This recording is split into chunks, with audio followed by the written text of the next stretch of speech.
Hi, my name is Abby Lynch. I'm the Teen Services Librarian here at the Brookfield Library, and I'm back for another week of Teen Book Talks. Today, I'm in front of the graphic novels, and we are going to be talking all about new graphic novels that we have fresh into the library for you to check out via our curbside service. So our teen graphic novel section is the most popular section of teen books in the library when we're open, but I've been noticing that they haven't been going out so much since the building's been closed and things have been going out on curbside only.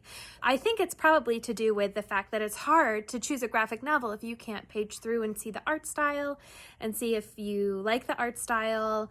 So I flagged some pages from each book that I'm going to talk about today so you guys can see the insides and see if it's something that you might be interested in, not just the story, but also the art.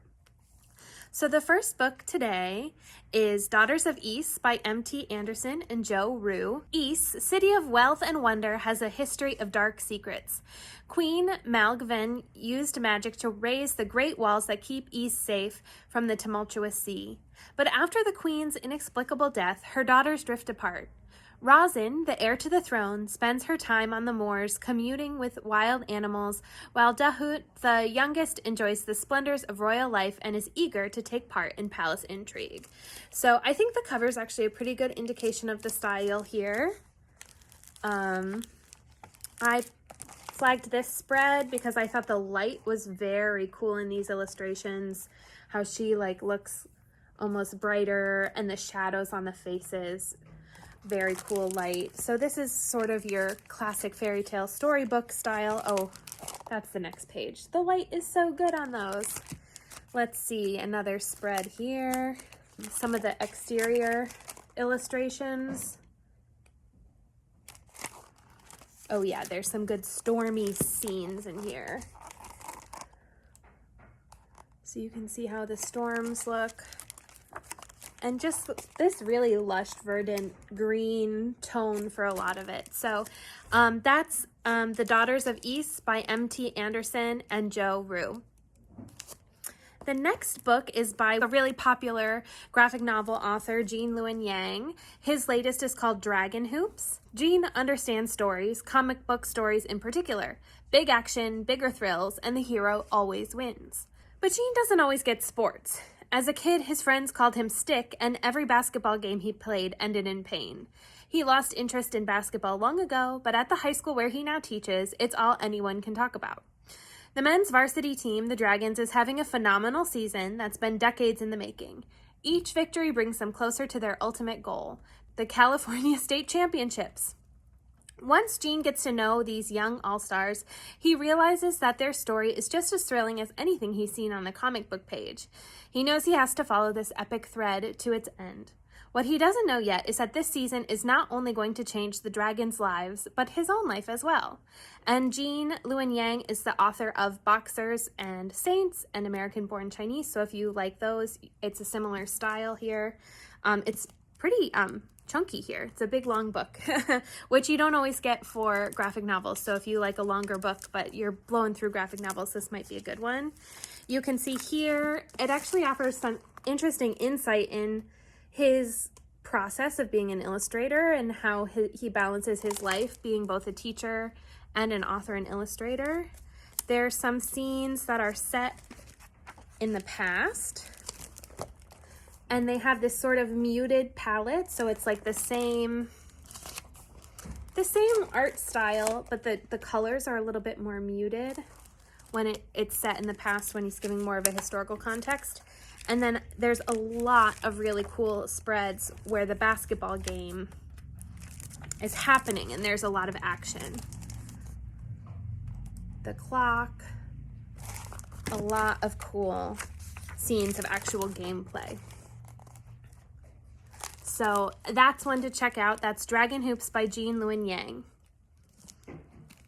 The next book is also a basketball book, but it's a very different art style. And that's A Map to the Sun by Sloan Leong. And you can see, if you've watched any of these videos before, I love a graphic novel with bright neon colors, so I'll definitely be checking this one out. One summer day, Ren meets Luna at a beachside basketball court and a friendship is born. But when Luna moves back to Oahu, Ren's messages to her friend go unanswered. Years go by. Then Luna returns, hoping to rekindle their friendship. Ren is hesitant. She's dealing with a lot, including family troubles, dropping grades, and the newly formed women's basketball team at their high school. With Ren's new friends and Luna all on the basketball team, the lines between their lives on and off the court begin to blur. During their first season, this diverse and endearing group of teens are challenged in ways that make them reevaluate who and how they trust. And so you can see, even just from the edges here, that this is a really, really colorful graphic novel, and the cover is indicative of that too. The story sort of has a lot of different color palettes. It starts off in this sort of dreamy, sunsetty, summery oranges and pinks and purples. And in this one, just like in Dragon Hoops, there's a lot of really cool action shots of the basketball games actually happening. And I'm just going to show you samples of these because the colors are just unreal. They're so cool. So that's another one that is a very action-packed. Just trying to show you the breadth of colors used because it's kind of so cool. So that's A Map to the Sun by Sloan Leong. Next up, we have something for our manga fans, Witch Hat Atelier. This is volume 1, but we have volumes 1, 2, and 3 in the collection. And this is by Kamome Shirahama. In a world where everyone takes wonders like magic spells and dragons for granted, Coco is a girl with a simple dream. She wants to be a witch. But everybody knows magicians are born, not made, and Coco was not born with a gift for magic. Resigned to her unmagical life, Coco is about to give up on her dream to become a witch until the day she meets Quifrey, a mysterious traveling magician. After secretly seeing Quifrey perform magic in a way she's never seen before, Coco soon learns what everybody knows might not be the truth, and discovers that her magical dream may not be as far away as it may seem. So if you haven't read manga before, you might seem like this book is backwards, but it's actually the right way. You read from right to left. So it's sort of the opposite. It takes a little getting used to, but you can find guides. I'll include a guide in the video description link and in my email newsletter for folks who are new to manga, so you can kind of get a feel for it. But you can see just the cover is where you would start, and you would go this way. And there's a couple of color spreads at the beginning, but it's in black and white throughout, and which is the one that I flagged here.